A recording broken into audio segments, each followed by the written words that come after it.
Good morning, everyone. How is everyone going? I'm getting a different perspective on things today as we're getting at the pointy end.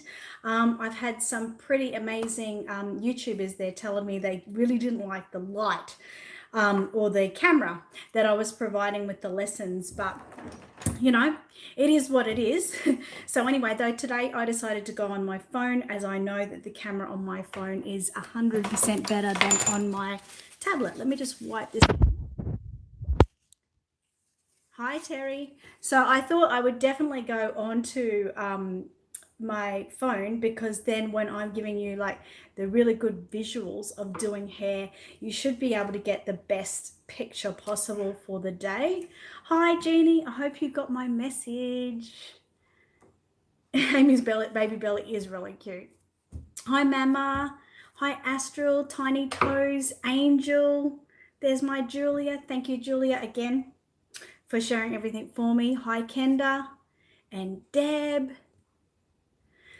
So we're certainly getting to the pointy end of the classes. Like I said, I'm going to be working on rooting hair today, so you'll be watching me do that. I'm going to work a bit with this guy and show you how to put in eyes for any of those who need to put in eyes. Angela, how's your holiday? I miss you already. I've just been so busy. Hi, Barbara. So I'm going to sort of show you guys how to do eyes if you're doing eyes. I'm sort of hoping that next week we can put the babies together. It just depends on my schedule. I'm really, really so busy and, I don't want to rush this guy, but at the same time, it'd be really good to have it done by then. Hi, Photo Mastify and Josephine. Reborn Under the Sun. Hi, Heidi. Thanks, Julia has just shared the link to my paints if anyone's interested. Hi, Anna. Yes, happy late St. Patrick's Day. If Alan was here, we'd be able to tell him. So anyway, we've been going really good. I better put this like this because Teacup isn't helping today and she comes that way a bit, so she might get upset if we show her face. Anyway, so if anyone's got any questions before we start, I'm quite happy to answer some since I came early. Don't forget to put a like on the video. Terry said, I have to wait to root for my spot. I know.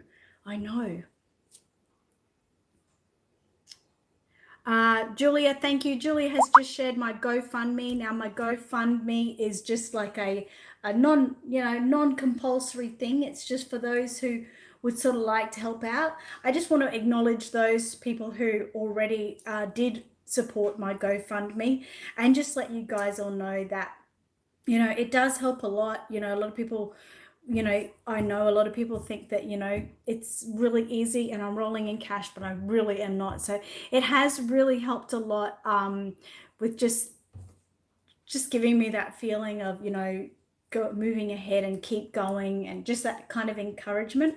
And I just wanted to acknowledge those who had. I know everyone can't, and I completely understand that. But those who have, I really wanted to acknowledge you and just thank you again. It just means the world to me that you've done that. Hi, Rachel. She said, morning. So happy with my kids. Yay! We'll be starting on this weekend. So excited. We'll be sad when these are finished. Friendly stalker from New Zealand.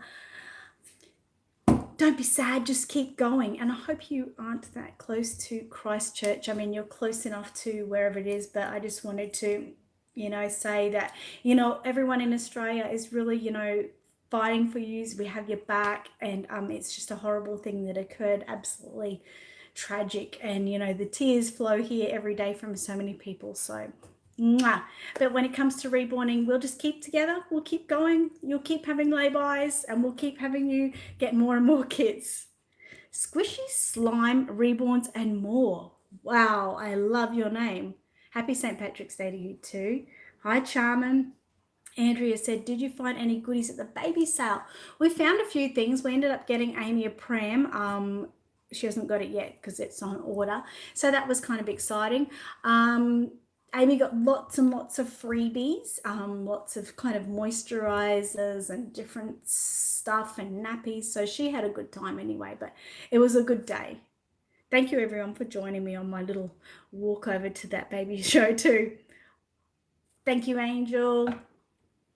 Reborn on the Sunset, I'm going to order my routing supplies next week.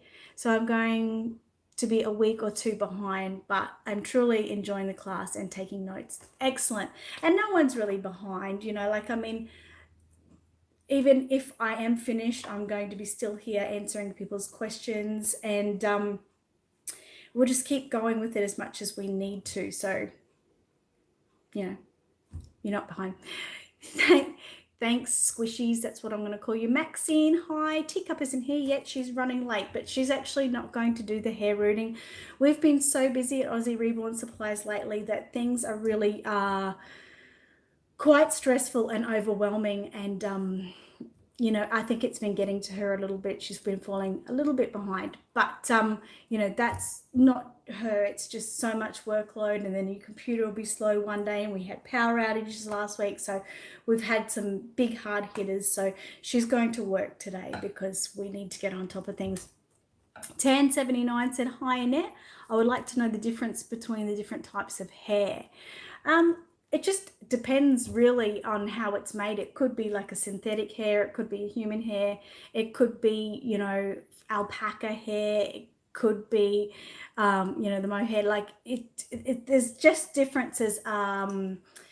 Really, brands are like the quality in the hair. So, you know, a standard mohair that, you know, is relatively cheap, you'll know, is just sort of basic, and then you'll get up to hair where you'll get this little bit, something like this, and it'll cost you like $50 or something, and you'll know that that's really good quality. Thank you, Julie, for sharing my Patreon. Brandy said, hi, Az. I finished my guide, decided not to read them. Okay. I have to, I haven't sort of given the go ahead yet, but I have to find a way that everyone can, you know, maybe do a little photo shoot with your baby, send it to me and say, okay, this is the finished product that you want to add to, like, a showcase sort of thing that I'm sort of be doing. But I'll let you know on that one. But if you take pictures of your baby, you know, that'd be cool. Gigi said, hi, Annette. Question, since I don't have the matte sealer, would it matter too much if I did the painted hair now and then do the matte? No, go for it. That's fine. Bubba said, my first time to get to say hi to you. How are you? Thank you, Bubba. I'm great. Thank you. Rachel said, it's been devastating. I'm up in Auckland, but my son's basketball coach had a friend down there, and a teacher from his school lost a brother. It's hit people everywhere here. Thanks for your kind words. You're very welcome. I think it's hit people worldwide, you know, really. Thanks for the walk. That's okay, Photomosfly. Thanks for coming. Barbara said, you're a sweet lady, especially seeing your babies, as I just love them so much. Oh, thank you. Maria said, my battery is going dead, so I'll have to catch you later. Okay, thank you, Maria. Thank you for saying hi. Michael said, Annette, with Prisma pencils, do you use soft or hardcore pencils? I couldn't answer that one. I'm sorry. I'll have to check.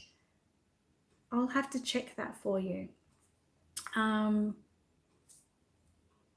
said, my dad was in Christchurch when they had the earthquake. He was very scared as he was in a hotel. Yeah, it would be a bit scary, wouldn't it?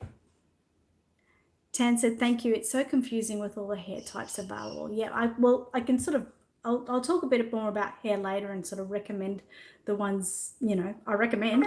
That might help. But, you know, if you have any questions, you know, everyone can always email me afterwards.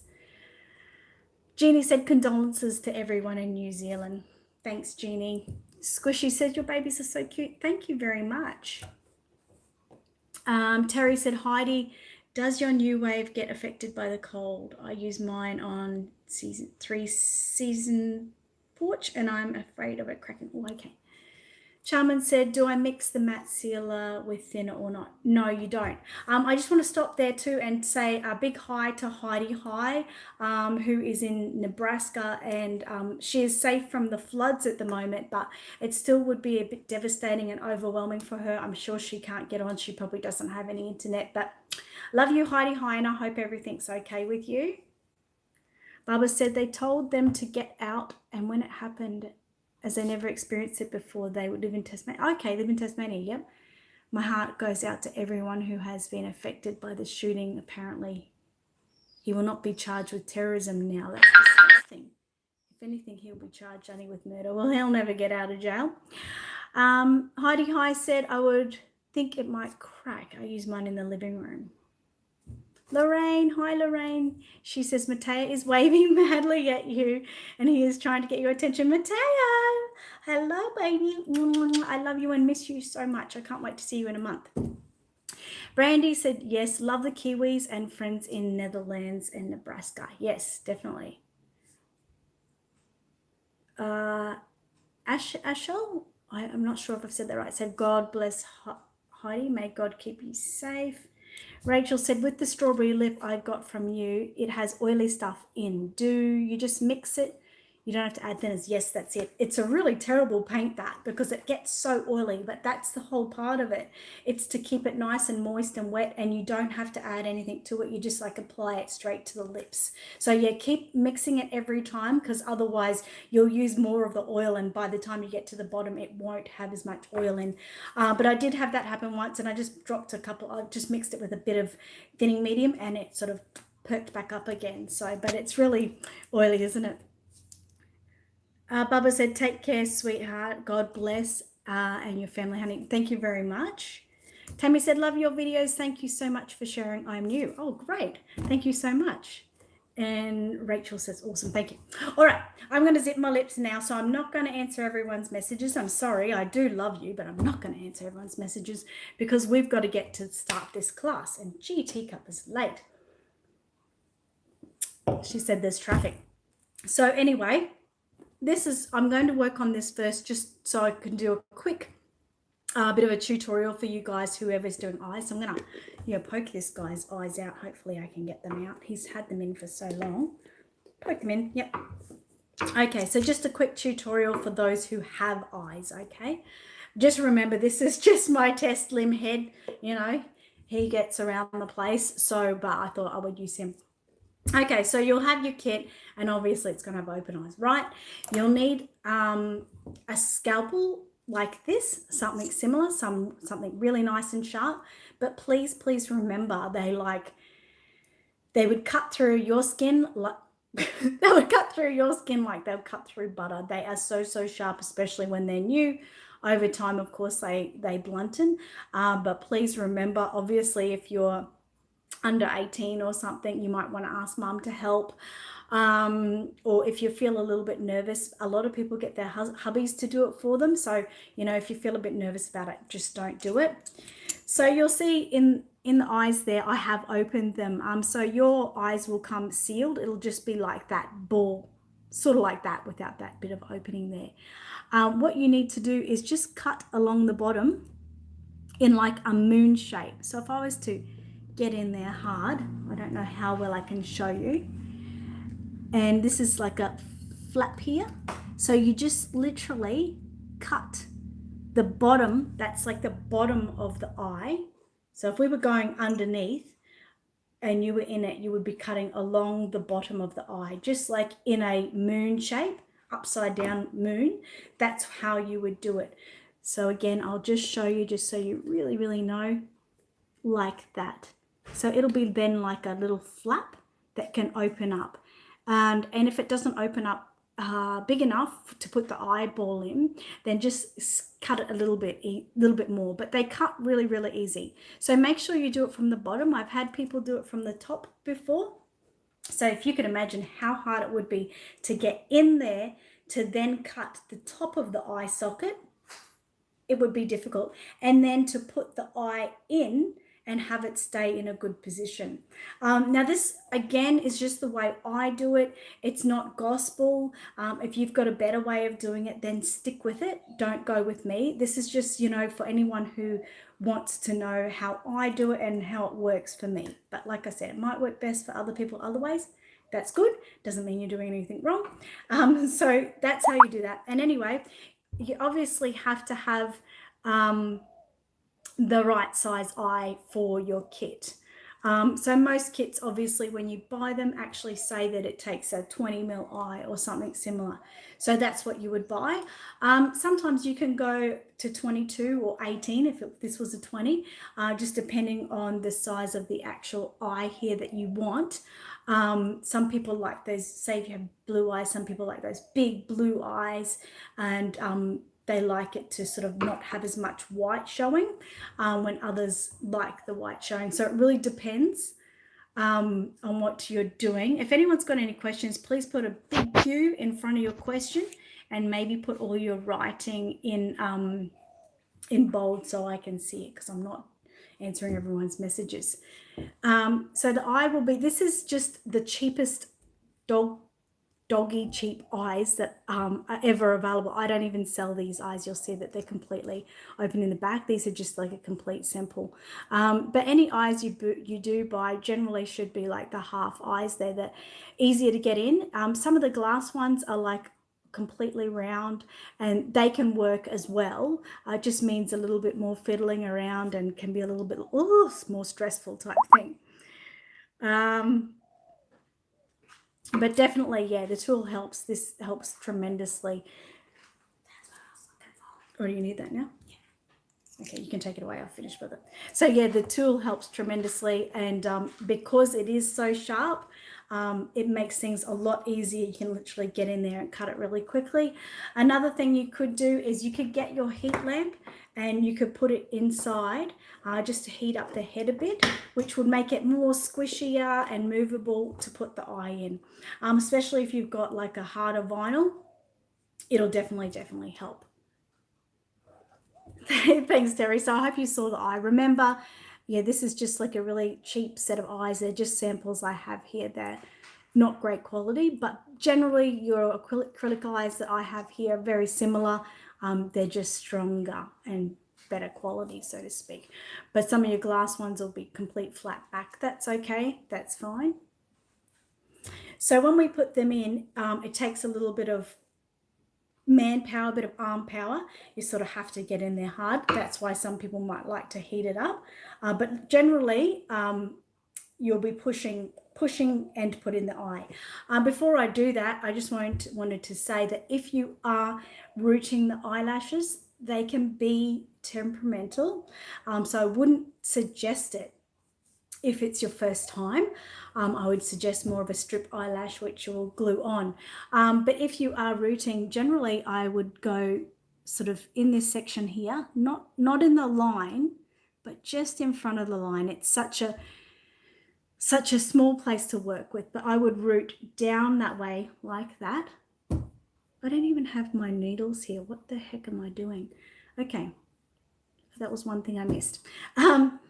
Tika, can you bring me out some rooting tools and some 40 gauge 1 barb needles? Thank you. So yeah, you'll root down that way and the hair will go into the socket there. Now, it gets really tricky because what I normally then do is I go about, once they're all in, I go about trying to glue them so that they seal to the inside socket. Thank you very much. I appreciate that. So they seal up there into the inside socket, and you have to try to get it so it's a nice smooth layer. If not, it won't let the eye sit properly and it just gets very frustrating. So I will warn you straight away, rooting eyelashes, you will pull out half of your hair. Well, I do anyway. It's not my favorite thing to do. I really hate it. There is some people even, there is other ways to do it, but to get the eyelash in and to be able to seal it, that's the only way I've found to do it. But like I said, practice makes perfect. It'd be good if you could get a test head to try to test on it. But that's how I do. I sort of just root straight down in there and then glue it in before I put the eye in. I do glue the eyes in, yes I do. So I'll just show you how I put the eye in at this stage. So basically, like I said, you've got to maneuver the head around a bit. but be really careful of your paint. You know, it's good to maybe even have a glove on or something, like my white gloves, so you're not scratching anything with your nails, because I really don't care what anyone says. It is possible to scratch the paint. It's always possible. Nothing's impossible. So you just want to protect that. So to heat the head would be even better, because it's going to make everything work much quicker. But I generally sort of push the eye socket down. Let me just pull this down a bit. Down so I can sort of get in there. And you just sort of, if you can imagine, put the eye in. And you sort of got to, I'm going backwards here. You've got to sort of put it in so it sort of slots in really well. So like that, you'd be going like that. So this would go just to the lip of that eye slit in there. So you can imagine that was the lip. I would go in and push it out like that. So I can do it really quickly. Hopefully I can show you, but oops, sorry, my camera's going to fall, but it is going to happen quickly. Okay, so, ow, oh man, my nail, look how long it is, and I just bent it back. Ouch. So, I don't know if I'm going to get that. Nope, I've dropped it. See, it's hard to show you, it's too hard to show you, but maybe from this side, you can see that I've just poked it in there, and I'm going to push it out. And there we go. I know it's pretty scary looking eye, right? So then I'll put the other one in again. It's coming in. Get in there, you little bugger. Sometimes the flap gets behind it and holds it. Sorry that it's not focusing. Whoops, you're a bit cross-eyed there, little matey. Okay, so scary as he is, that's how we put it in. Now your best way to make sure that the eyes are the same is look at the light shining in his eyes. So you can see the light there, it's shining right here, that glow, and right there. So they really need to be in the same position to be what they class as straight eyes. So sometimes you have to move them around a little bit. Whoops, not like that. Around a little bit. But sometimes you can get them, sorry about that not focusing. Sometimes you can get them in the ultimate best position, and then you go to glue them in and they move. So again, they can be pretty frustrating, but give it time and patience. Definitely when you're doing the eyes, be prepared for anything. So be in a really relaxed mood. Don't be in a stressed mood. Be really relaxed. Have a coffee or a drink with you, a couple of lollies or something. Just relax yourself and then get started. I'm not trying to scare anyone, but it is the best thing to be really relaxed, because then you can cope really well if things aren't going well. It takes you about 4 days to put an eye in multiple power tools. Oh no, well, sometimes it can be really hard, but my best advice for anyone who really struggles is to get your hair rooting lamp. Hopefully you've got one, and just pop it in and heat that bugger up. And once he's heated up, he'll be really easy to maneuver, and sometimes it can just be like, you think, why did I ever not do that? This guy, as you can see, he's really squishy. So he's really easy to do it with. So that's that. As within glue, then I actually use a product called Gel Bond. I don't sell Gel Bond here because they only sell it in the big tins, and that is really expensive to send to most people. So I sell something which is very similar. It's called Fast Grip, Paraffin's Fast Grip. It's a yellow color, so it's only good for the eyes and maybe the magnet behind the mouth. But literally I get, you know, like your paddle pop sticks or your craft sticks, I have like a big case of them.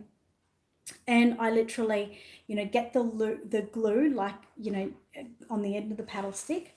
I sort of try to do it with 2 sticks quite often. So I flip the back of that lip up with 1 stick and I sit and hold it, and then with the other stick I come in and I sort of like paste that glue inside of that back of that eye and try to put as much glue in there as possible. Then of course you're going to have to get in here and look again. Sometimes I have to get my hands dirty and get in there and push the eyes around. You could obviously use rubber gloves to do that, but I find rubber gloves a bit restricting, and I can't feel it as well as I can with my own fingers. So I generally have glue up to here and it's really annoying because it just doesn't come off. You spend the whole night peeling it off your fingers. So it's stressful. But the glue is perfect. Once it's there, and I'm happy with the eye, I'll get like another sort of bead of glue and just make sure I sort of seal around that opening. Like I'll put the glue around there and just do a bit of a swirly around the top of that eye, so it's got glue all around it and it's not going to open. And at the same time, that's when I would put the magnet in the back of the head there. I hold a magnetic dummy to the front, put the magnet in the back, make sure the dummy is situated in the right position, and then I put that same glue over that magnet in the back. I've personally found it to be the best glue to hold. I find a lot of people complain about E6000 that, you know, with heat and over time it's no good, and other glues are too runny. They just go flat, but this is like a bit of a gel, so it's quite good, and it is heat resistant and it's also waterproof too. So I know we don't really need that, but it's kind of good, and plus it's a gel, it's probably slightly flexible. So if you ever got a Reborn and it's had glue in it and you push it like this and you hear this cracking of all this glue cracking, I personally use that glue for gluing my hair on. Oh no, I have used it for gluing my hair on, but now I use the Mod Podge. But yeah, I hate that glue where it's really cracky and you just think, oh my god, it sounds like there's glass in there. So sorry, I'm on a tangent and I'm talking so much. Angela said it took her a while to do beach baby. Penny said, can you glue them, put the eye on from the front of the head so you don't have to cut it? You can, but it's pretty hard. It's really hard to get the eyes in that socket generally, and then you'll find on most cases that they kind of rattle around and are a bit crooked. So it is an option. Some people do it.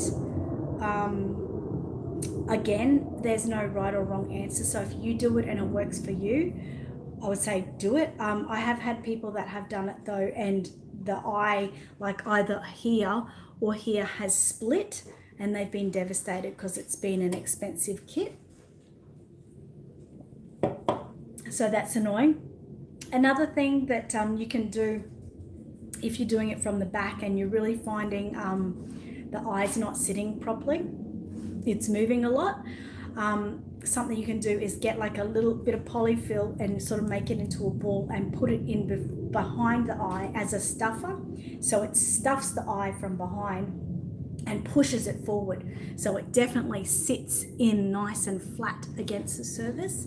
And then, you know, once you've sort of really stuffed it, you could then glue that in so it sits nice and solid. That's another way I do it. That's just if your eye's not sitting in there properly. So if any questions about the eyes, if there isn't, I'll start to move on to the head. While I'm waiting for any questions, I'm going to put Emerson. Here's Emerson. His hair is all painted and, you know, we're all ready to go with some hair, but I'm going to put the heating tool in him now so he can start to warm up, getting ready for his hair. So I know that was a bit long-winded, but, you know. Gigi said, I go front on pre-painting, no cutting, no scratching of paint, teaspoon comes in handy. Okay, well, that's a good idea. The teaspoon helps that maneuver in. All right, and how do you find on general occasions the eyes sit nice and correctly? They don't wiggle too much or anything like that? Eyes front on. Okay, well, that's good. See, there's an opinion of someone who does it front on and it works for her. So, like I said, see, there's no right or wrong answer. Everyone does things really differently, and it doesn't matter. It can work good. Now I'll start talking a little bit about the hair. So Brandy has asked Gigi, do you glue them in? I don't think they generally do.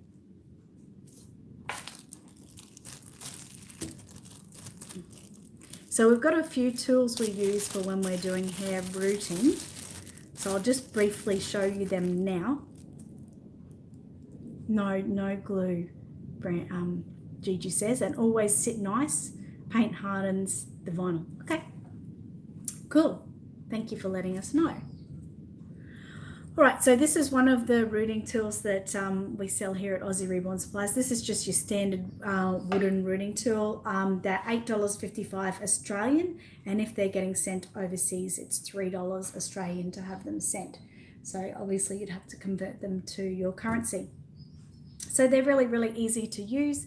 You literally, it's great. They can't sort of attack you and scratch you or prick you or anything like that because they're in their own little cradle there.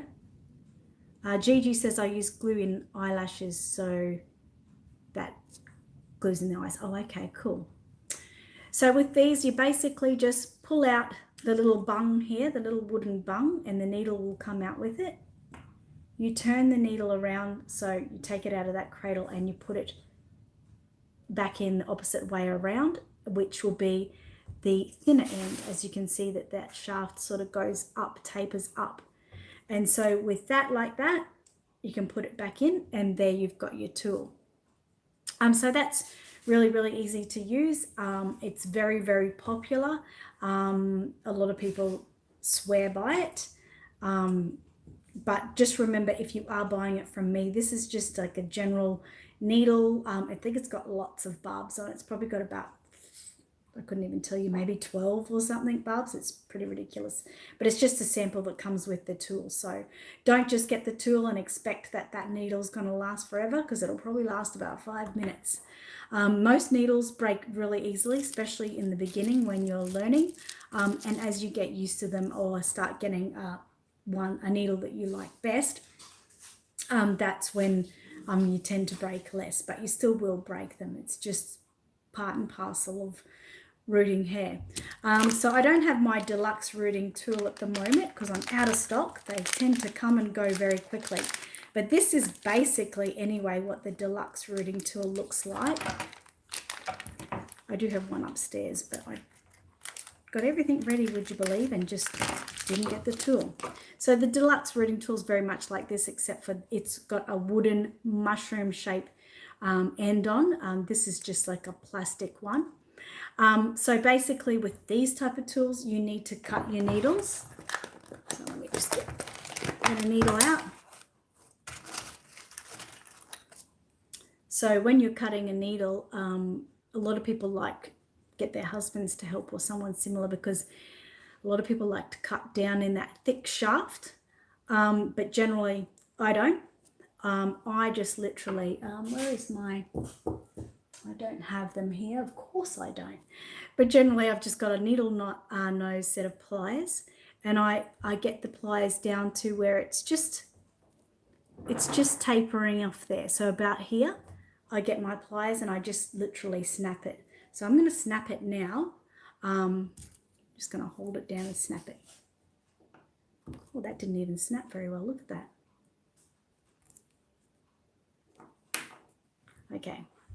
So we can see now that I have 2 pieces. And this is rubbish, so I can throw it away.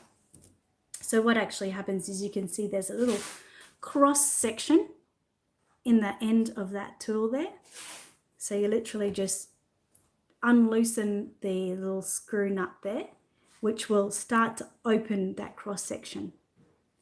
Now that opening then allows you to put a needle in, and that's where I put that in right there, making sure that it's in the middle of the cross. Okay, so once I get it in, Now, some people, like I said, they like their shaft to be a little bit longer. They like their needle to be longer, but this is always what's worked for me, so I sort of stick with it, okay? It's just what works with you. So there you will see the needle, and that's all you do for something like that. But like I said, some people like a bit of a bigger, and there it works for me.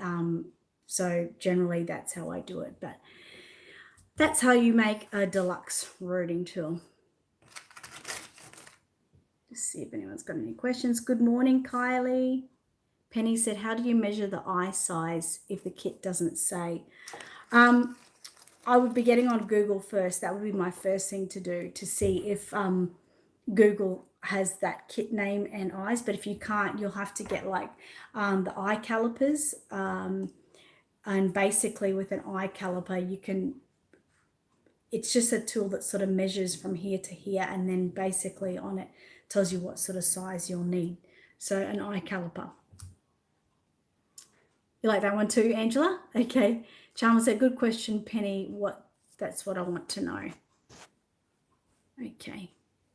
So hopefully that answered. You can see them on my website, the eye calipers, and they might give you a better idea. I think you will find some YouTube videos on it as well.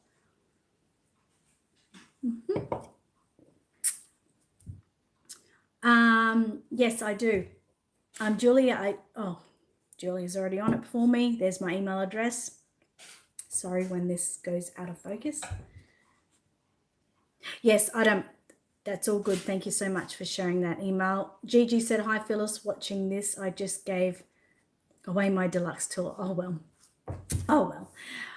But, you know, in saying that, I am a straight basics person. I just like using the needle as is.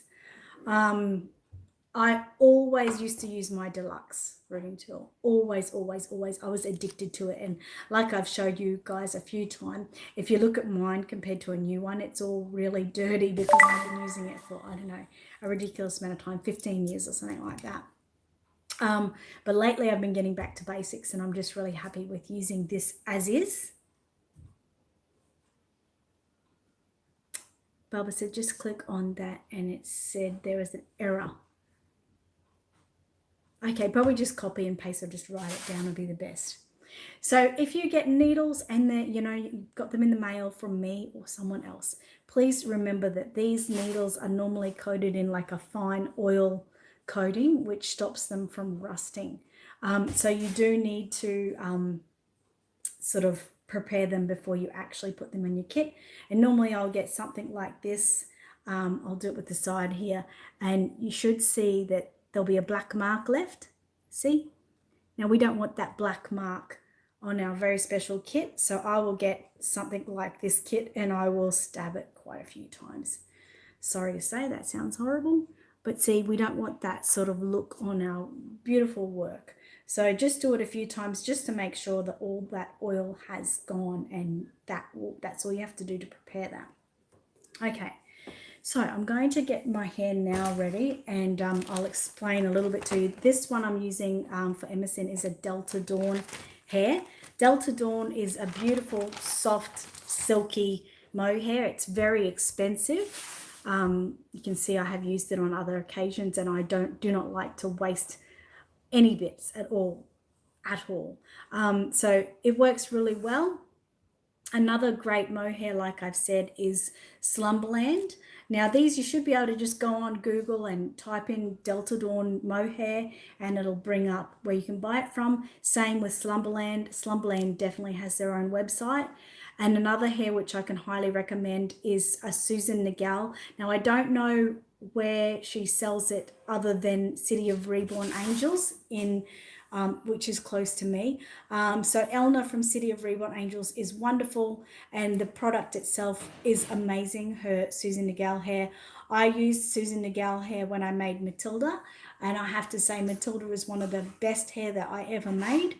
It was easy to use, not much wastage, and just sat really well, didn't knot up or anything.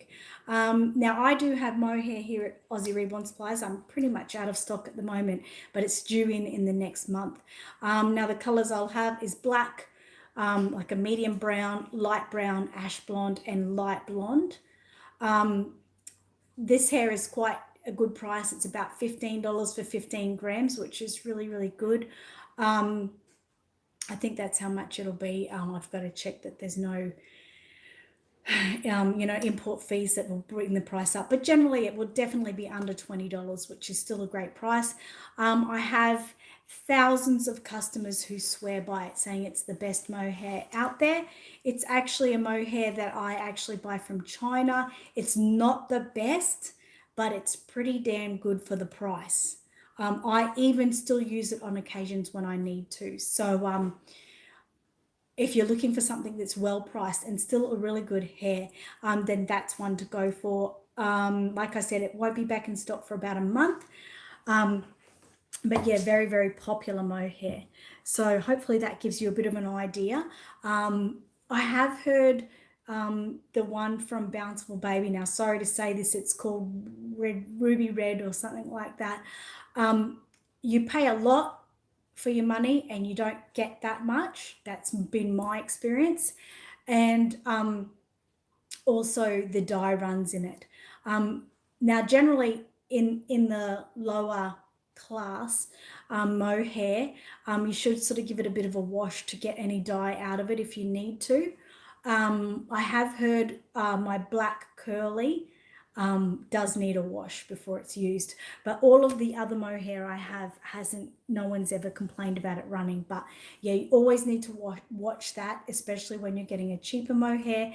Give it like a bit of a wash, just make a little lunchbox and give it a little bit of wash before you use it, just to make sure there's no excess dyes in it, because those dyes can then run, onto your actual skin of your reborn baby abuse. Sorry, guys.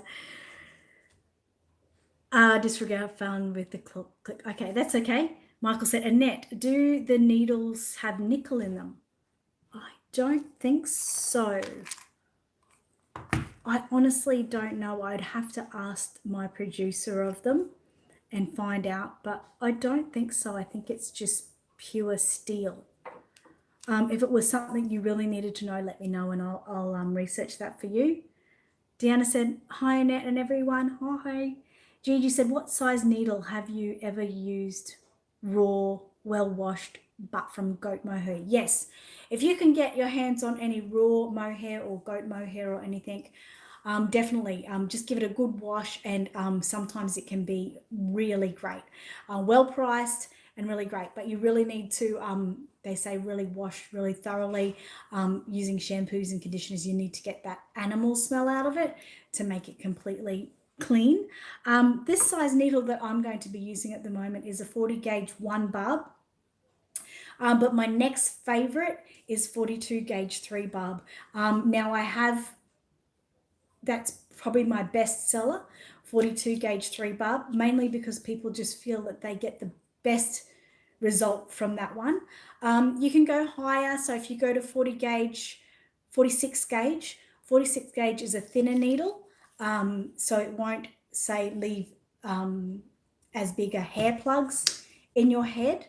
Not that they really do leave big holes or anything. You can't see that, but the 46 gauge is thinner, so it won't. But if you're not careful, you're going to have more needle breakages with the 46. So it's more of an advance. It's really good for silicone hair rooting.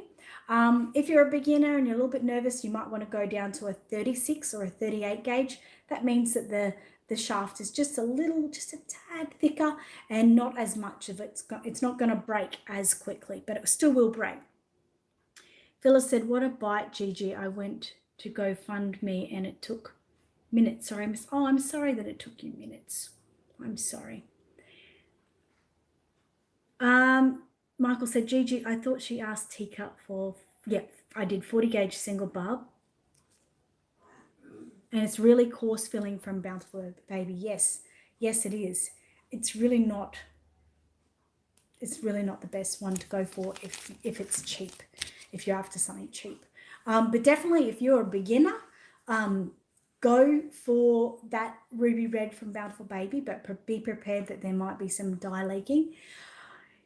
I would highly highly recommend going for my hair, especially as a beginner. Start with that. If you like it, stick with it. There is so many of my customers that stick with it and adore it. But if you, want to take the next step of getting more of a high quality, then yeah, go ahead and buy the high quality. Definitely start with something cheap. You don't want to waste, $50 on something that just turns out to be that you're not happy with. Hi, Sharon. How are you? Oh, great. I'm glad to see that you're here. Miss Debbie said, question, would you comment on alpaca hair and if it's good to use? Yep, definitely. It's great. Sometimes it can be a little bit fine, but see, I don't really have any problem with any hair. I go for more for color. Obviously, quality is great, especially if you're making a custom reborn and like you want to put all the best qualities in. Obviously, you want quality, but alpaca hair can be great. It can be really great to work with, but it's fine. But I love it. I love the result. So definitely give that a go. If you've got it, give it a go. Sharon said, I'm waiting to find where to buy the Russian mohair. Yeah, I have heard about that a few times. There's someone that sells their own there, isn't there? Aisha said, perfect. This is right on time. Oh, good. Gigi said, eucalyptus wool wash, Annette, soak for 1 hour and rinse with iced water. Wow, that is so cool. Thank you so much again, Julia, for doing all your sharing. Hi, Patricia. Angie said, where can I order your supplies? Can't get on Aussie Reborn supply site. Are you having trouble at the moment? I've actually been onto my website provider yesterday because I've had a few people, but I have been able to get on and having no problem. So if anyone's having any problems, please let me know. I do appreciate that because they're all messages that I send back to my website provider. Gigi said, Miss Debbie, alpaca is wonderful, but wash and soak it well. Phyllis said, I'm sure glad you did this needle cutting. I would have thrown away the needle and tried to use the part you threw away. Okay. Charmin said, hi, therapy. Michael said, I'm allergic to nickel and kind of burns my skin. And the reaction eats the finish of the needles. Okay. Can't wear any jewelry with nickel. Okay, well, I'll have a look into that for you. Butterfly said, I never saw a rooting tool like the one you showed with the needle completely hidden. It's so cool. Oh, this one? It is very cool. It's really, really great for, like I say, our Reborn toolbox. And if you're going to a friend's place or something, you can be assured that you're not going to, prick yourself on the end of the needle. And it's quite handy to use. I particularly, like I say, I've got a toolbox. I've got all my different tools and I use them for different, applications. I love this one with a forked needle in, and like the fork process where you really go like this. Some people say, oh, no, don't ever do that. But sometimes it can be fantastic, and you're going really fast with a forked needle and it comes out really, really fine, and it works perfectly. I don't care what anyone says. It is a great result, especially if you want to do it fast and fine. But generally, for my customs, I like to give people quality and my time, and I like to sit there and really take my time. Thank you, Butterfly. It is unique. Butterfly said, I haven't been able to use a forked needle successfully, so maybe I need to get that. Yes, and if you need to, I won't do it this week, of course, but I can actually show you how to put the fork needle in and how to actually root with it. I've shown people before, and they've been amazed at what result I get from it. So that might be something I should do next week to show everyone. Charmin said, I really enjoy these classes, Annette. Don't want them to end. I know, that's why I keep talking about extra things I can show you. But I'll always keep going on the Tuesday, and we'll always be working on something anyway. So Willow said, I have the wooden mushroom one. I use a wine cork to protect my needle during storage. Great idea. That's a great idea. So she has one like this, but the wooden one, and she just uses a wine cork over her needle, which protects it so she doesn't hurt herself when she's moving things around. Thank you again, Julia, for sharing my Patreon and everything you're sharing. Okay, another drink. My mouth is so dry today. Okay, so let's get started. So I'm going to put the camera down so you guys can sort of see how I'm working a little bit better. Because once again, you don't need to see me, you need to see the work being done. So put this down like this. I just don't want the camera to fall. Oh, by the way, this here is a non-slip mat. Again, I sell them at Aussie Reborn Supplies, but I think you can get them at, you know, local cheap shops or hardwares or things like this. So as you can see, it's just like a little bit of a foamy sort of mat. And I get like a piece, it's about a placemat size, and I put it in front of me on the table. Like I said, it's non-slip, so non-slip. You got things, you know, they won't, I mean, that will roll, but generally it won't, you know, just roll off the table like this would be moving really quickly and move, oh, that moved quickly anyway. But anyway, you can tell what I mean. It's really, really good for when you're rooting hair because you're less likely, because of the non-slip mat, to move this pillow around. Everything sort of sits a little bit solid without moving. Thank you so much, Charmin, for telling everyone about the thumbs up. I appreciate that. Kenda said, tell about the time you rooted the hair in your hand. Oh, yes. So which needle was I using with that? I think I was just using a general needle, and I literally just sort of slipped and just, you know, like that bit of skin, like a lot of people put, you know, needles through, just literally slipped, and it just went through just very fine amount of skin. And then the hair stayed, it was actually in my thumb, and the hair stayed in there. My husband said, finally, you're able to root my head, because he's balding, as most of you know. But yeah, it didn't hurt, but it just sort of went just through that fine bit of skin, and the hair stayed there. So I got a hairy thumb. Peach Baby said, I love the forked needle. Haven't broke a needle in months. I know, they're quite strong. They're really quite strong. Teacup isn't going to root her baby's hair at this stage. We've got too much work to do, and she's not really sure, but she might do it at a later stage. Thank you so much, Butterfly. Yeah, get a non-slip mat. You'll love it, even for when you're painting. It stops your paintbrushes like rolling off the table, or at least lessens it. Of course, if you knock it, it's going to go, but it's really, really good. Butterfly said, oh, that's too funny about your hand in the mohair. Yes, I've got a picture of it, I think, on one of my Instagrams or something. I think on Aussie Reborn Supplies. Yeah, the mat is amazing. Okay, so we're going to get to the hair now, and hopefully you guys will be able to really see what I'm doing. This phone is quite good, so I'm hoping that it will be nice to us. Whoops. So sorry, just let me get it situated so I can get it nice and close. Nice and close. Okay, you're going to focus in? Good job. Okay, so hopefully that won't go in and out of focus for you guys too much. You need a new light for your rooting lamp that I got from you. Oh, a new bulb? Okay, no worries. I do sell bulbs. Just let me know, because some things I'm able to, you know, manage to do a little bit cheaper for those of my customers who are you guys that come to me all the time. So just send me a message and I can send you an invoice. Okay, so these, by the way, too, are shears. I have to say shears are amazing for reborning, really, really amazing. They're amazing because you can get in nice and close, and they're just easy to hold. But basically, I've got a piece of mohair here.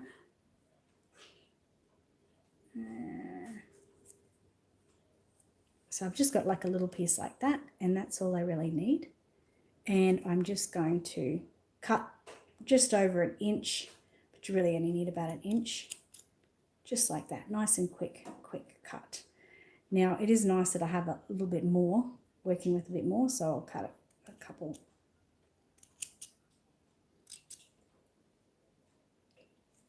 Okay. Now, when you're working with mohair, I should sort of show, I'm going to get that out of the way so the light doesn't show. Okay, so this was like the end of my hair, and this was the other end. And I'm being silly right now, I'm not explaining it right.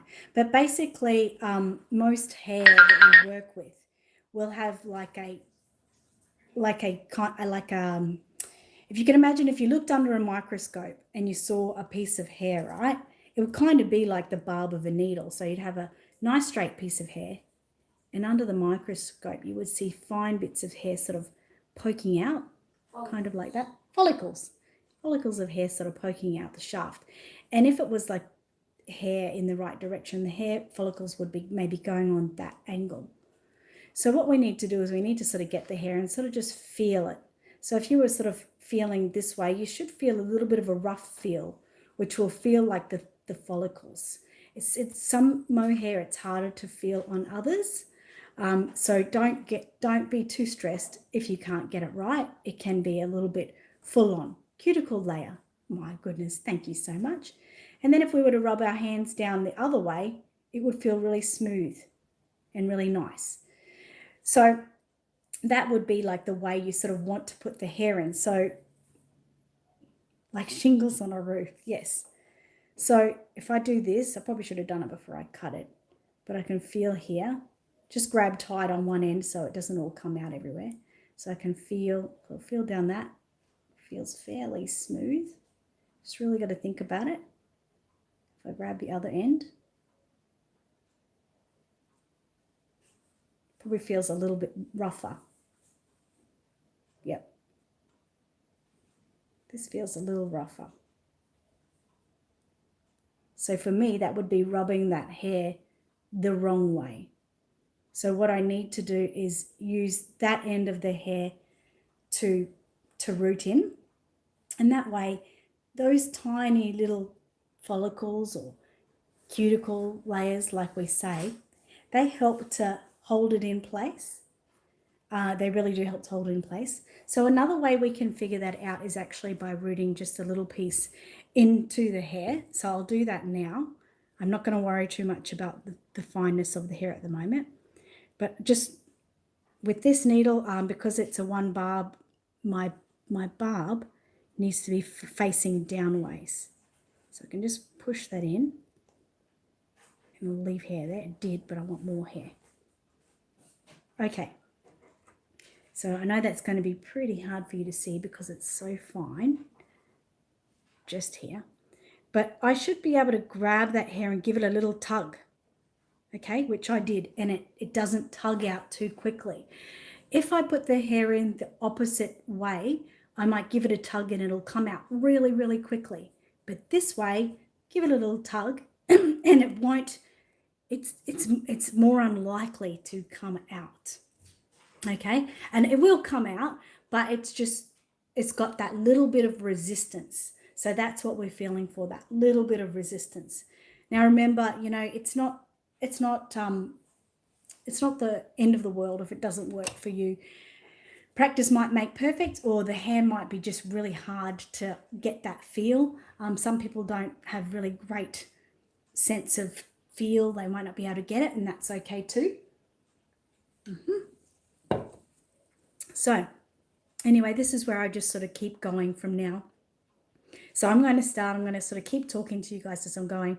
I'm actually going to start this baby sort of from the middle, and I'm going to sort of do all of this sort of section here, this oval section, just the top of his head. From there, if that's where you could finish. If you wanted to do combo hair, you could just do that really fine. But from there, I'll keep going to the sides and then the back. Now, I like to start at the top first. Now, once again, a personal preference. Please don't, rake me over the grills if you don't like it this way. But I like to start from here because I find then when I'm doing the back, the face is face down, and I'm not like, because you will move, the head will move. And then if I was to do the back first and put that down, the head would move and they would form little knots in the back of the hair. So that's why I do the front first, because then when I have to turn it over, there's no hair here to get knotty. Sometimes a little bit around the forehead will get knotty, but you need to sort of sit it in a really good position so that doesn't happen. Keep your hair lightly brushed, and I even actually glue my hair as I go. So I would generally sit and root for anywhere between half an hour to an hour. I really can't do it for much longer because my brain doesn't stay focused for that long. I'm always on the go. My head just doesn't stop moving, and I can't sit still because I've always got something else I want to do for someone. So that's why I sit for around that amount of time. So once I sort of leave the table, just before I leave the table, I use Mod Podge glue. And what I do is I just have an old paintbrush. I would obviously take out the tool, and I'll just give it a light coating of the Mod Podge glue, and then I'll just leave it to sit there and dry. And then when I come back, maybe an hour later, maybe, a day later, it doesn't matter. That part is nice and sealed in position, and I could easily come along and, brush it and everything, and I'm not going to lose any of my beautiful hard work. So, yeah, thank you, Charmin. It makes sense going from the front first, but just remember, everyone is different. I've got people who work from the back and they do amazing jobs. They never have any problems with knotting, and, kudos to them. It just doesn't work very well for me. So that's where I go from there. So anyway, back to this dude here. So I've got to put him like this because this is the way I do it. I do it, the baby sitting with front forward. I hold the hair and I root the needle in like that. Do know some people who go in backwards. I find that a little bit odd, but one person I know, it works wonderful for them. They do an amazing job they sort of go like this. So once again, whatever works for you, go with it. Go with it and stick with it. So around the front hairline here, I try to do things pretty fine. I'm going to be doing his hair pretty fine all over anyway, but my suggestion is starting very fine from the front. You can start from the front, like I said before, using like a blonde or a light brown if you're using something darker, and then, sort of morph into the darker brown. It looks really, really nice. It's a really nice feature. It's a really nice effect. But for Emerson, I'm just going to stick with the darker one, so at least you guys can see the results as I go. So like I said, I'm using a 1 barb needle at the moment. So that barb has to be down here, because what's happening is when that barb like runs across the top of the hair, it's actually grabbing the hair from underneath and pulling it in. So that's what you need to do with the 1 barb. It has to be facing downwards. Imagine if it was facing upwards.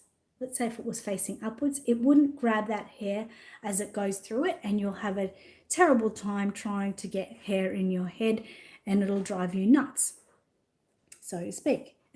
So try to do that. That's the best way to do it. If you've got something that has 3 barbs or something, you won't have to think about that as much, but you will have to think about how much hair you're taking in. Generally with the little babies, you only want to use like 1 or 2 hairs at a time. That's what's going to give you, the 1 hair especially is going to give you the most realistic look. I find with toddlers and that, I go with a thicker hair shaft. It might have a few hairs in at a time, because a toddler baby definitely has a lot more hair, and you want to make it a little bit thicker. So it just depends on what baby you're working with, to what you're going to do there. So I'm going to get started. So the best way to do it is, see how I've got all of these flicky little bits of hair out here? And some people might say, oh my God, that's so annoying. I think they're great because they're the ones I go for first. So any hairs that are off by themselves, like a single little antelope, just poke them in. So find close to the end of that hair shaft and just poke it in. Not all hairs will go in, so don't give yourself a bad time if they don't. Try to hold this hair fairly tight, but also loose enough that, so I normally hold it tight, put the hair in, and then I sort of let a bit of slack go. So then when I'm pulling away, well, I'm supposed to pull away first. When I'm pulling away, it doesn't drag it out with it. So go in, pull the hair away. That's what I do. Okay, so I'm going to try to do a few here. It's a little bit hard because I'm sort of looking over the top of his head. I need to be taller. Some of these extra long ones back here.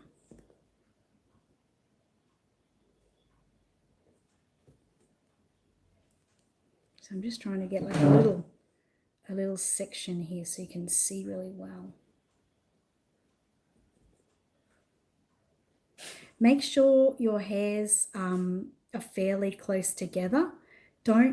Everything needs to be quite uniform and very close together. If you've got one hair here and then you do another one here and another one over here, it's going to look too spacious. You've got to even look at your own hair and see how close your own hairs are together.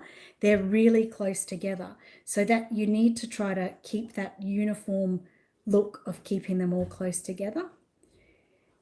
And if you're trying to keep things really fine and one hair at a time, and you get 2 hairs in at a time and you don't like that, or 3 hairs and you don't like it, make sure you have like a set of tweezers on standby, and you can simply just pull that hair out really, really gently. So like I said, I'm just going to try to get a few done so I can give you a better look at it. Again, you won't be sort of looking over. You would have the head sort of sitting like this so you can see it really easily. But so I'm going to do that. That might make it easier for me for a moment.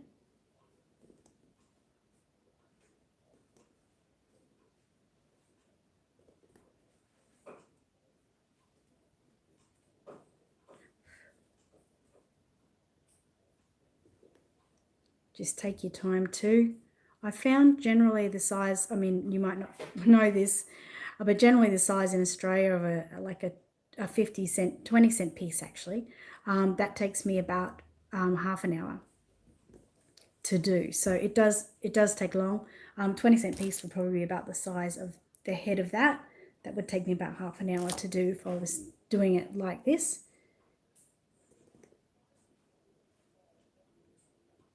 Also, having really good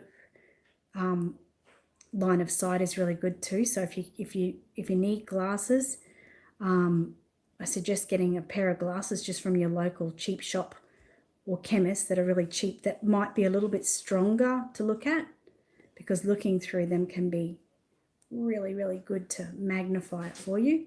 A lot of people have lights that go on top of you. I normally use them as well. They have the magnifying in, but I find it a little bit hard to look through a magnifier. But some people find it really easy, and it makes everything easier for them. So go with that. So I'm just going to see if I can show you a bit. So as you say, I've done like a big section, which I haven't done a big section there. You would then you've got your spray conditioner or something similar. Just give it a little spray. Baby toothbrushes are awesome. They've got the small bristles and it's not too overwhelming. They're perfect for working with this. And you can see there, hopefully it'll focus in nicely. Focus. So you can see basically how we're going there. I'm going to turn the light off and see if it gives you a better look. A bit of a better look. So you can see how that, especially once it dries, just give it a bit of a dry with my dress. You can see how fine that is. It's really, really fine. So I'll just be keeping on working my way up there. It's going to be so cute. So I'm just going to check at the moment if there's any questions. Photomastify said, I saw a tutorial where they started from the back cap of the head, started in a circle like how the baby's hair grows, twirling in a circular pattern. Yes, you can do that. I have seen people do that as well. I generally tend to work up this way, and then I angle my hair in a different, in that angled way to then bring it around like that. So once I'm getting towards the back, I'm sort of angling my needle so it's bringing the hair in on an angle, and then I'll go around the swirl. But like I said, that's just how I work. And generally, like the way I do swirls, it's not my favorite way to do it either. So you might find something better that works for you.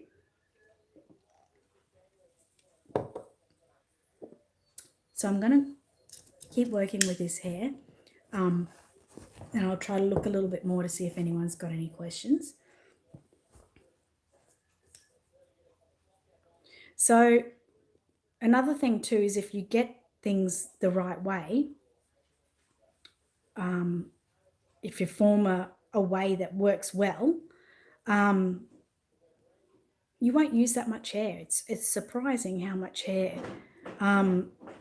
Now, I sell my mohair in 15-gram packs, and I've had people say that they get up to 4 heads out of it, which is pretty good. But if you buy, let's say you bought some premium mohair, and it was only 7 grams and it was really expensive, don't freak out really, because it still does go a long distance, especially if you're using the 1 to 2 hairs at a time. So it might be expensive, but the quality's there, and you will get, generally you will get a whole head of hair out of it. I think Matilda's hair, when I did her hair, see, I've just got too many hairs in there, so I'm just sort of plucking them out. When I did Matilda's hair, I think I only bought the 7-gram pack, and her hair is pretty, it's thin, but it's pretty thick at the same time. And I have hair left over, so I was really pleasantly surprised by that. And that's why I often talk about City of Reborn Angels and her mohair that she sells, because it is really nice and it does go a long way and it sits beautifully. So we'll see how we're going there. It's just, this is a matter of patience too. So you need a few things when working with mohair like this. I'm going to take you away a little bit and I'll bring you closer when I need to. One thing you need is patience. That's like one of your biggest things you'll need. And I know that's sort of like a bit cliche and everyone would think, well, duh, but you might not.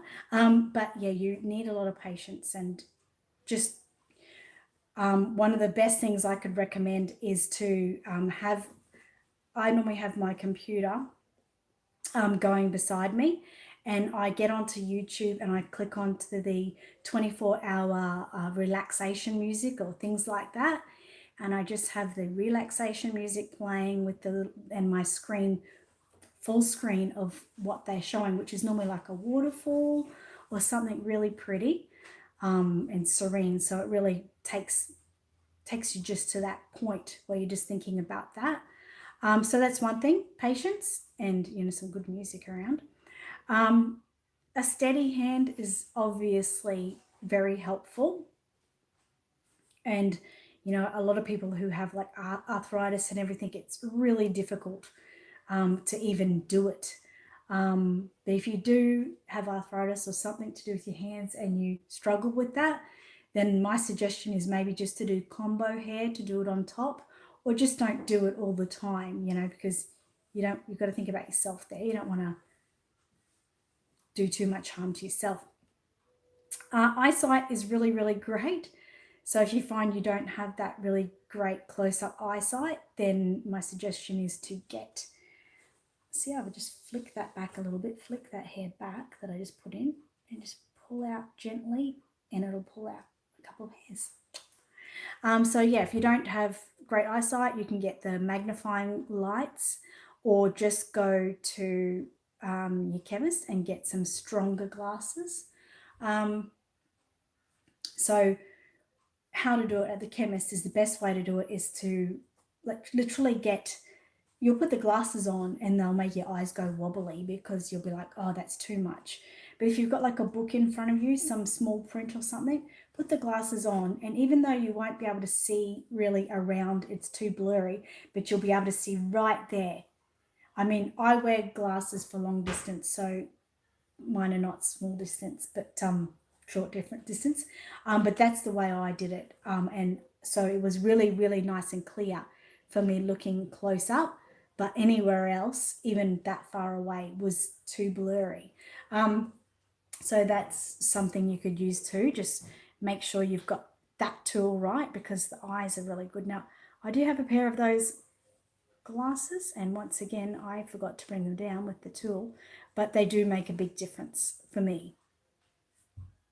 Just see if there's any other questions. Lorraine said, before I fall asleep, I must do some work out in the garden. Bye, everyone. See you all on Annette's next live. Thank you. Miss Debbie said, how warm is the hair in the head of the kit right now? And do you sometimes have to turn it off because it gets too warm? Okay, let's talk about that. So generally, like I said, I generally sit here for about half an hour to an hour. And I personally am able to keep it on the whole time. Now, it is pretty hot. It's not smoking hot. I can obviously hold it, but it's pretty warm. I definitely don't suggest you leave it on and walk away because you just don't know. And you need the right size head. If the head's too small, it's going to get way too hot and that won't be any good. But I generally have my light on the whole time. And I have never had any problems. I don't have any distortion in my kit. If anything, it probably works to really reinforce, especially if you're using heat set paints, it really reinforces that heat set paint, and you will have less rubs if they do in the future.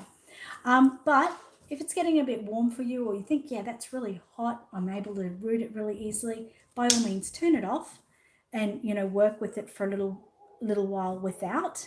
I kind of like the light behind it. Like, I don't know if you can see very well here, but can you see those tiny little plugs where I'm putting the hair in? Because the light's behind it, it seems like it's accentuated a little bit more and more visible. I just feel it is. So that's my personal preference. It's what has worked for me, and I've heard it has worked for a lot of people. But you just have to remember, you don't walk away from your head. I have had one person that has walked away from their head and they've come back, and the head's been in terrible shape. So just watch it, basically. If you find one section or something is getting too hot, that can be another red flag. So at the moment, heat all over is one temperature. But if I felt this was a bit cool and this was a little bit too hot, maybe the lamp inside would be crooked in that situation. And it might be really close to this spot, which is making it heat up and could make it distort. But if it's in the right position and it's pretty much going straight up, you'll more than likely find it sits right in the middle, and that works fine.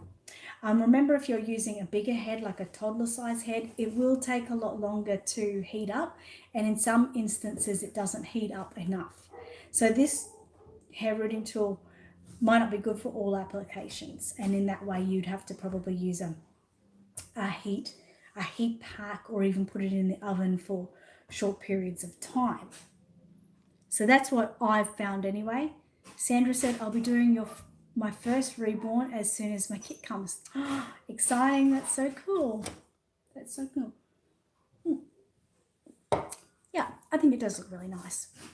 It does look really nice. Now, you see, realistically, if you think of how long, hopefully that focuses in a little bit better.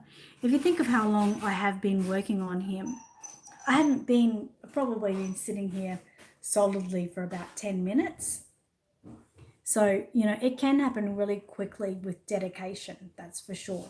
But if you're a little bit like me and your mind sort of goes all over the place, and you're thinking about, the next order you can help with someone with, or the next sale you can make, and giving the best customer service and things like that, tends to sort of draw you back.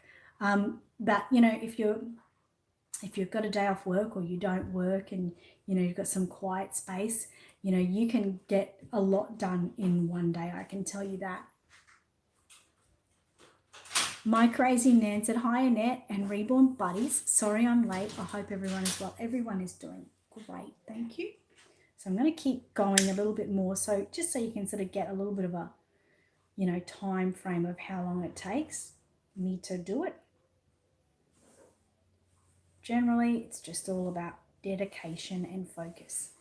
And even at the moment, I haven't got that because I don't have my glasses, which help me focus a little bit better. Gotta make sure I can see that barb there.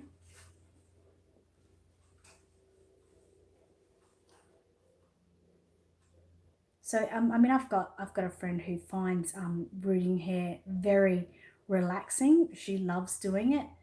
She said she could just sit there for hours and, you know, drift away into her own world type of thing, which is nice.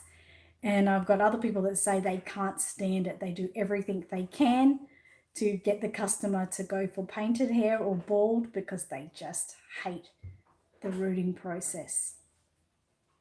Now just remember, as you're going, if you get too many hairs in there, make sure you get them out at that time. You'll be able to come back later and pick them out, but you would probably miss some as well. So keep going.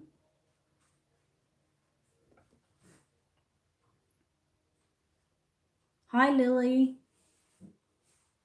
And thanks again, Julia. I really, really appreciate all of your sharing for me. It really makes a big difference, and actually it makes less work for me because you're sharing. People, you know, sometimes don't have to ask as many questions afterwards because you've sort of told them what they want to know.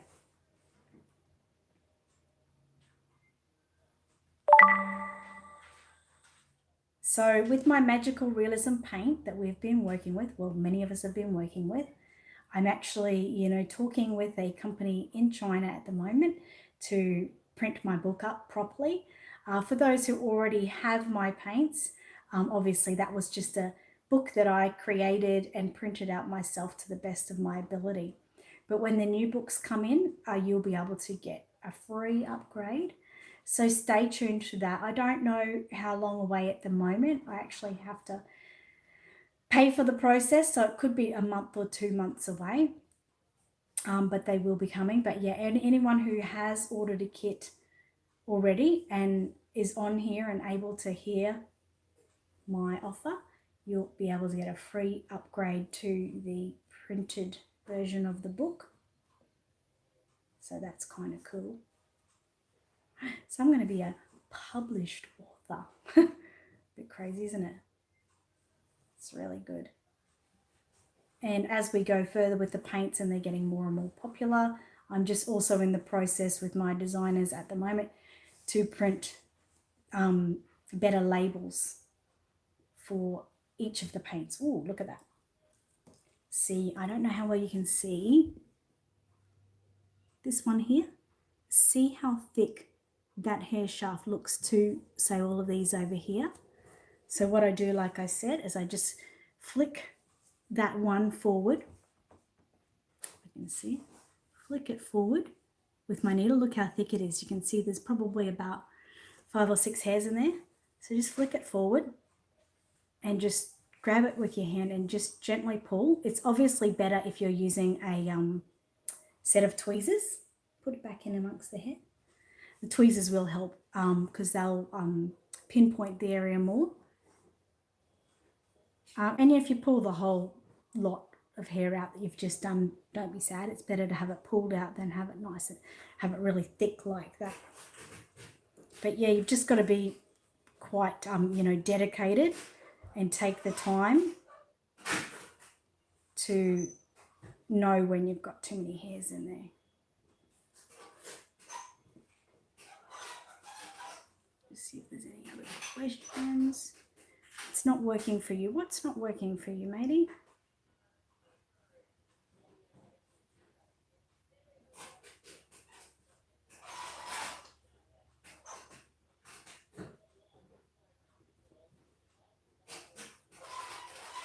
Gigi said, very exciting, Annette. If Reborn World had an award ceremony, you might get a Pulitzer.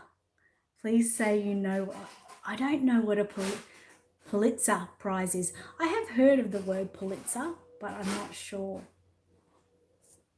The rooting, just take your time, Deb. And if you really can't get it, you know, when you come up to the Ipswich Doll Show, I could give you a little bit of a hands-on and show you how to go. It generally takes a lot of concentration. Like even even as I do this right now, I'm ever so lightly shaking because you're just trying to get everything to sit still. Miss Debbie said, I love your book that comes with your paints.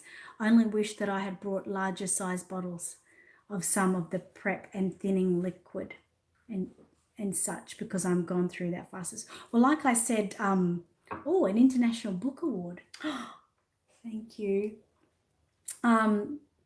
Miss Debbie, like I said last week, I'm actually in the process of doing some calculations at the moment, which I know it doesn't help all of you wonderful people who have already bought my paints, but my future paints, I'm trying to get it so the thinning medium and the kit prep, hang on, the thinning medium, the kit prep, the matte varnish, I think it was those three.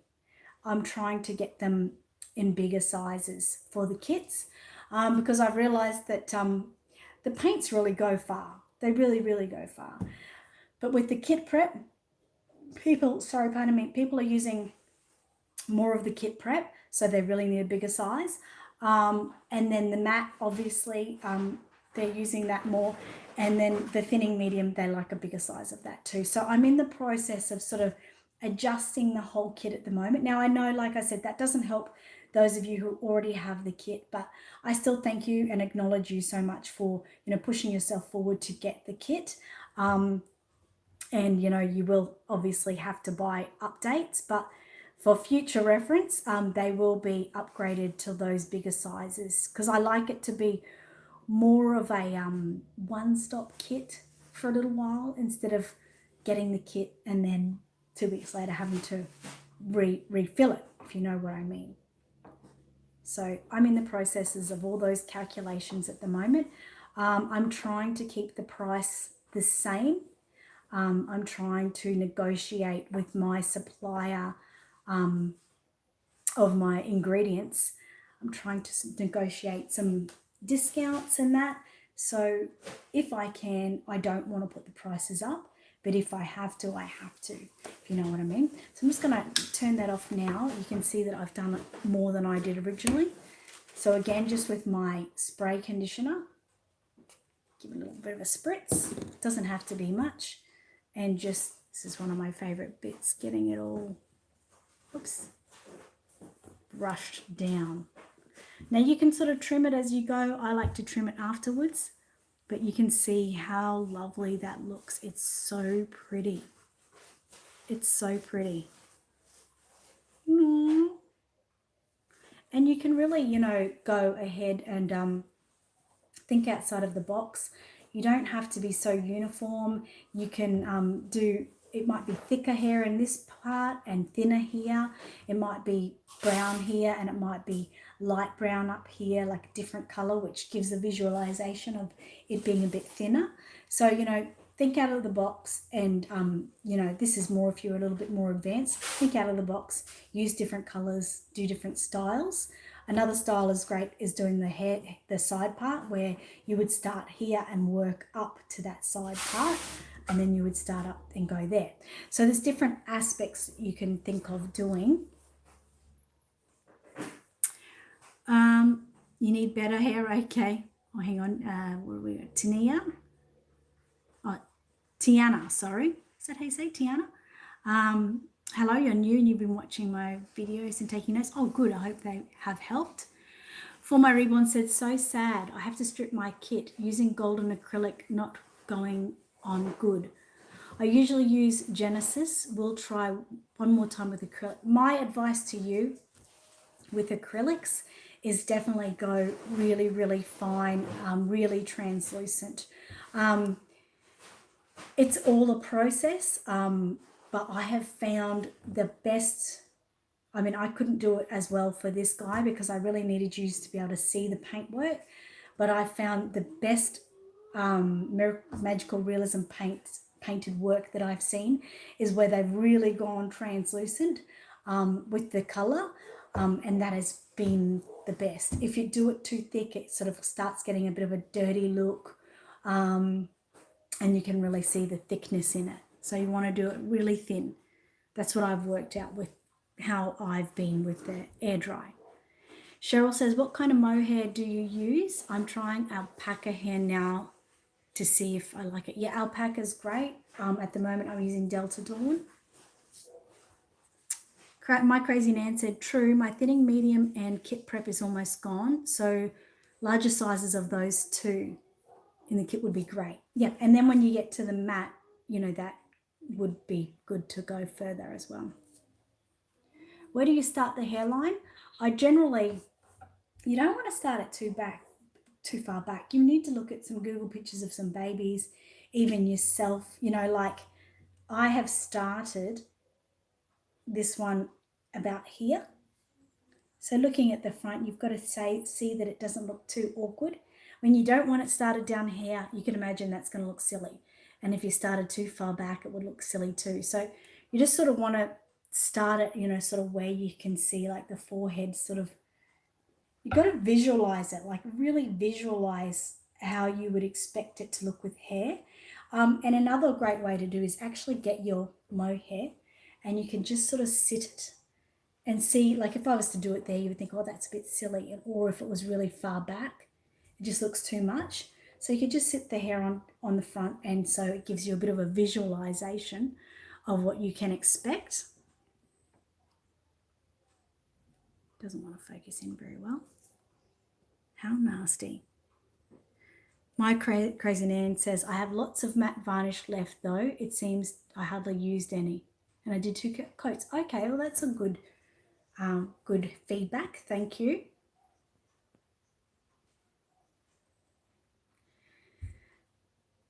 Tiana said, yes, correct. I haven't got started my kit yet. I'm nervous. Just remember, if you're going by my tutorial, to really hear me when I say, you know, do your testing on your paper towel, or if you've got a testing ling, it'll be your savior, because, you know, you can really see the paintwork you're doing before you've applied it to your kit and then made a horrible mistake. Horrible mistakes still can happen and people still have to strip their kits. But that's normally because we're really so hard on ourselves.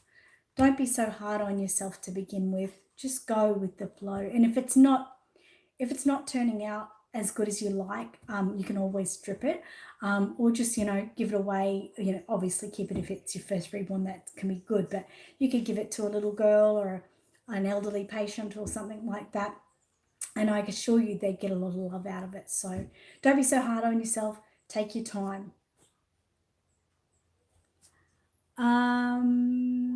Deb said, I'm going to leave the Cheyenne bald.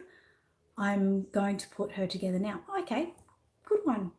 My Crazy Nan said, oh, Tiana, you'll love it. Good luck, definitely. And Penny says, are you rooting eyelashes or gluing fake? Definitely rooting eyelashes. When it comes to sleeping babies, it is so easy to root your eyelashes. Now, I'll tell you if you go ahead.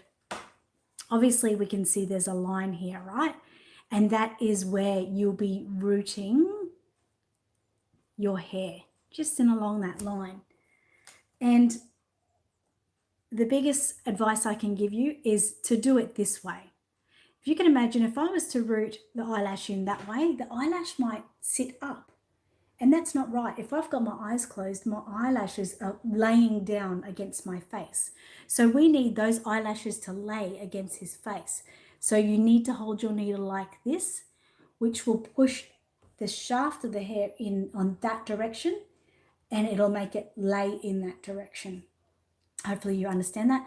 If you go straight in like this, it can make the eyelashes point straight out. And you can imagine you can see if I've got my eye closed, my eyelash isn't pointing straight out. It's not pointing up. It's laying against my face. So that is the biggest advice I can give. Make sure you're doing your angle. So down, so then you put straight in there, and a nice thin layer. So again, get your tweezers. Sometimes I don't really focus on about going on your one hair at a time. I might just do it. And then once that line is done, then I come through carefully with my tweezers and I just pick out gently any hair that's gone in too much at once.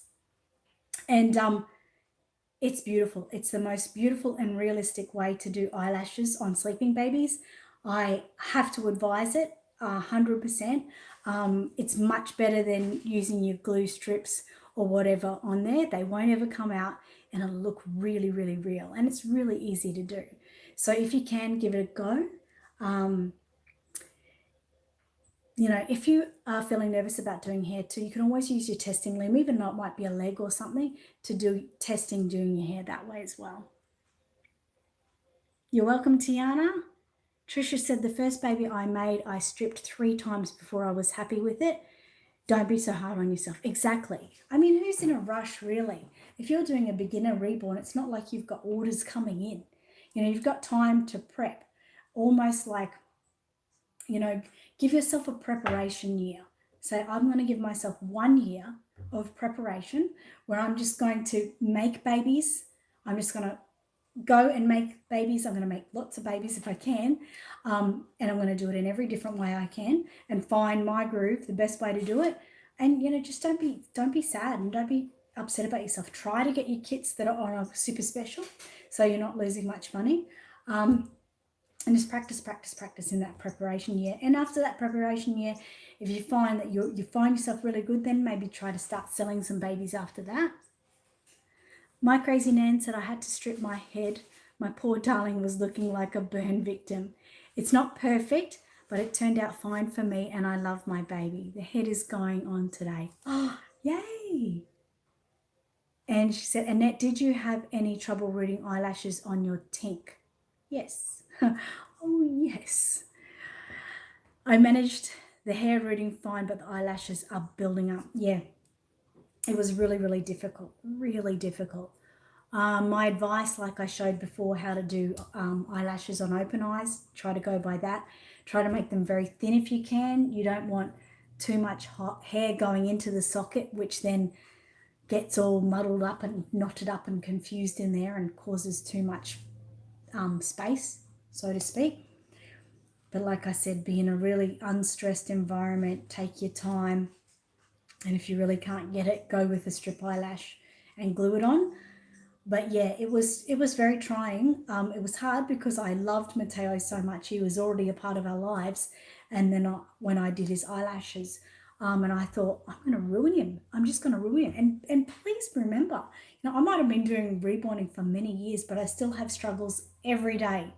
And especially when it comes to doing eyelashes or something, I thought any other baby I would just throw away. I've actually never thrown a baby, but that's how I felt. Thrown a baby. I've never given up on any babies I've done. I've always gone ahead and pushed through to the finish line. But yeah, it was so trying and I was so upset because here is Matteo, who's my ultimate baby and I love him so much.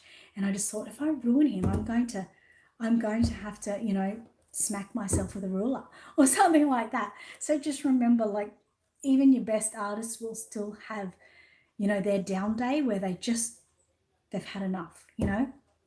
So it's important to remember that as well.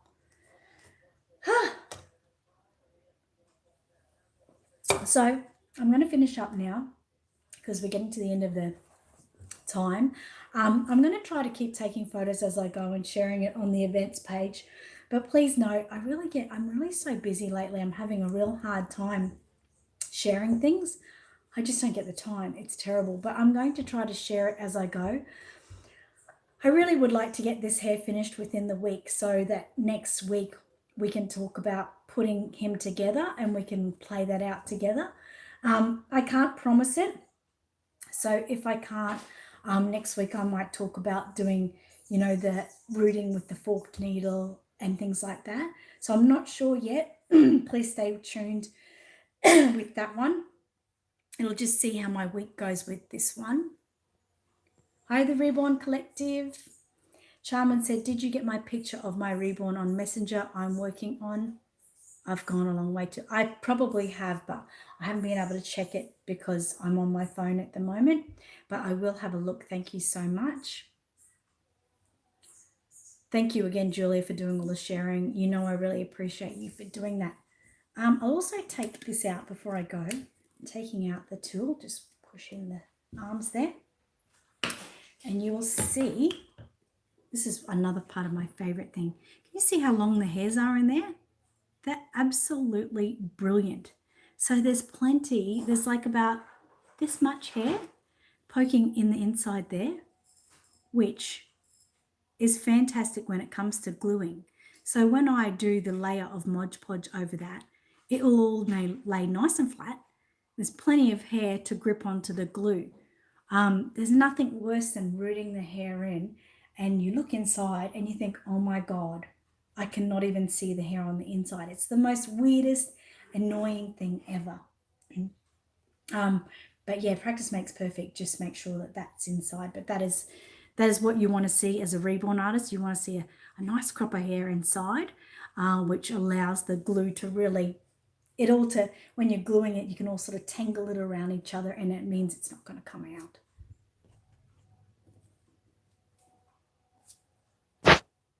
My crazy Nan said, oh, thank you so much. I feel a whole lot better about those lashes now and will persevere. Yes, just remember, like I said, try to be in your most relaxed state, not hot or anything. Be in a perfect environment, cool if you can, because you're going to get hot. You're going to get hot and frustrated.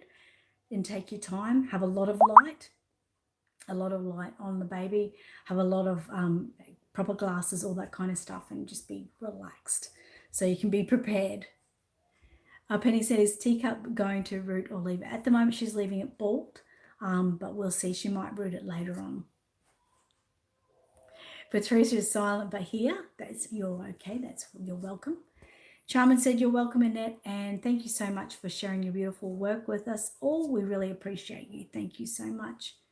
Reborn Under the Sun said, thank you so much, Annette, for doing this fun rooting class. I can't wait till next Monday on assembling class, as that's where I struggle the most. Okay, that's great. Well, I'll definitely help you as much as I can with that. So like I said, on my event page on Facebook, I'll try to share as much as I can of my process working forward with this baby. Another thing you can do is see how we've got all those lines, from the painted hair, whether you've done that or not. But if you have done it and you're rooting over the top of it now, let me just say it's not a bad thing that you're rooting over the top of it, because this painted hair underneath gives that hair a little bit more definition. It makes it look a little bit thicker without looking too thick. So it gives it like a background, so to speak. And also you can follow the lines. So root along, like I can follow those lines. I can start rooting that way. So what I would do is I would go at an angle with my rooting needle and head that way. So as long as your needle is headed in that direction, these ones can all go straight up like that, and these ones would slightly come out. So follow that. Use it as a map. It's great. It is really great to then follow that line, because then you can, your hair's not going to be all boom, boom, boom, because that's not how our hair is. And especially a baby's hair, you can really see, the curvature and angles, how it is. So just that's a good advice to go with that. And then when you get to the crown, if you're a beginner, don't sweat the small stuff. No one's going to pick on you because you're a beginner. My ideal way for a beginner is all work into a middle point, like a star. So let's say that's my middle point. Root that way here. So I have hair coming this way, this way, this way, this way. Just go to middle point. Don't worry about the swirl. You don't need to worry about that now. You got enough to worry about with learning how to root. So, but then when you get further on in, your reborning, you can see that I've got my little swirl happening down here. It's not the most perfect swirl, but I did mine because it's painted. So with that, I would have my hair, I'll be rooting in this direction, and I'll come down there, and then I'll turn my needle around in that direction, and I will follow its lead, follow its lead. That is the best advice I can give you, as in angles and everything. I hope that helps as well. Michael said, thank you, Annette. I love these classes. Have a great day. Penny said, I hope to be ordering my paints from you next month. I want to paint my first baby. Awesome, Penny. I'll look after you. Jazz, I can't see him, bloody, my arrow's in the way. Such a great idea, of course, awesome. So anyway, that's it from me for this week. Like I said, next week we're going to work as putting the baby together. Hopefully I'm finished by then with my crazy schedule. If not, it would be the week after. So either week. So I've just got to work out how things go. But if not, I'll definitely show you how I, use this with a forked needle, doing it really fast and really fine and thin. Like I said, it's not like the best way, but it can be really, really good if you need something fairly quick and still pretty realistic looking. So I'll work with that, and I don't know, show you other stuff I've got to show you at that time. So it'll just depend how we're going with this week and getting this finished. Trisha said, thanks, Annette. Night, everyone. Bye, Annette, and have a good week. Bye, Trisha. Patricia said, enjoy the rest of your day, Annette, and bye, everyone. Thank you, Patricia. Thank you so much. I can't wait to see you. So I can't wait to see you. The Reborn Collective said, thank you, Annette. Penny said, thank you for everything. Reborn Under the Sun said, night, everyone. See you all next Monday, definitely. And My Crazy Nan said, just before you go, yep, go answer me. Yep, remember, thumbs up, everyone. Bye, Deb. And Deb, if you have any questions, feel free to ask me. Otherwise, we can, in a month's time, we could sit together and do some stuff.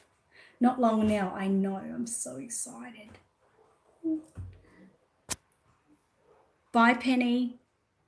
Reborn Under the Sun said, night, Annette. See you next Monday. Your Tuesday? Yes. Thank you for being amazing, instructor. Thank you. My Crazy Nan said, those eyes I got from you are beautiful. I could stare at them all day. Aww. Thank you. Have a great week. Oh, that's so sweet. There is some beautiful, really beautiful eyes here. Although, as Jazz would know, Jazz put this together originally. These eyes are freaky.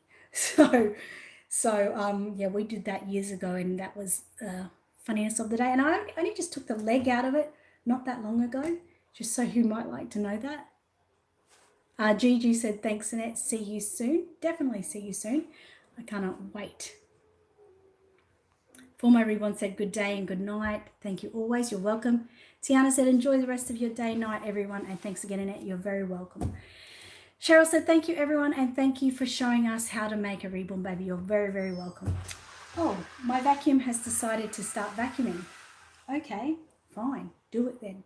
So I better go because it's going to get noisy.